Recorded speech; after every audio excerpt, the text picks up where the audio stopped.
एक बार की बात है, किसी जंगल में एक कौवा रहता था। वो बहुत ही खुश था क्योंकि उसकी ज्यादा इच्छाएं नहीं थीं।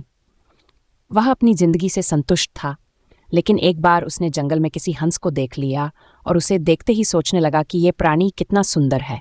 ऐसा प्राणी तो मैंने पहले कभी नहीं देखा, इतना साफ और सफ़ेद।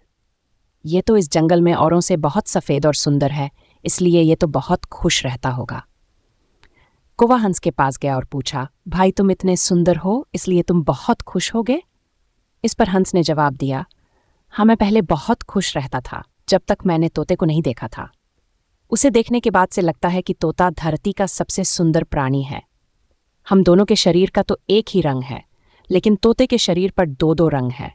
उसके गले में लाल रंग का घेरा और वो सुर्ख हरे रंग का था। सच में वो बेहद खूबसूरत था।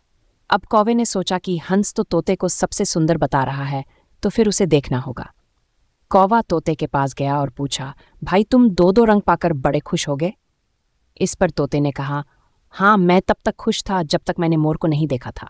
मेरे पास तो दो ही रंग हैं, लेकिन मोर के शरीर पर तो कई तरह के रंग हैं।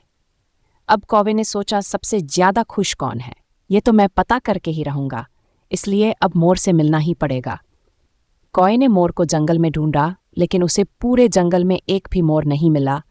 और मोर को ढूंढते ढूंढते वह चिड़ियाघर में पहुंच गया तो देखा मोर को देखने बहुत से लोग आए हुए हैं और उसके आसपास अच्छी खासी भीड़ है।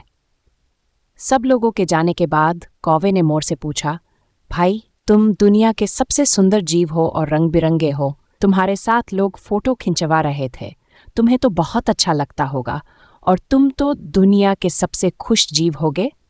इस पर मोर ने दुखी होते हुए कहा, भाई अगर सुंदर हूं तो भी क्या फर्क पड़ता है, मुझे लोग इस चिड़ियाघर में कैद करके रखते हैं, लेकिन तुम्हें तो कोई चिड़ियाघर में कैद करके नहीं रखता और तुम जहां चाहो अपनी मर्जी से घूम फिर सकते हो।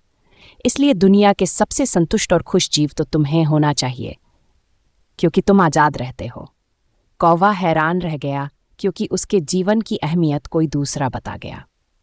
दोस्तों, ऐसा ही हम लोग भी करते हैं। हम अपनी खुशियों और गुणों की तुलना दूसरों से करते हैं, ऐसे लोगों से जिनका रहन सहन का माहौल हमसे बिल्कुल अलग होता है। हमारी जिंदगी में बहुत सारी ऐसी चीज़ें होती हैं जो केवल हमारे पास हैं, लेकिन हम उसकी अहमियत समझकर खुश नहीं होते। लेकिन दूसरों की छोटी खुशी भी हमें बड़ी लगती है, जबकि हम अपनी बड़ी खुशियों को इग्नोर कर देते हैं।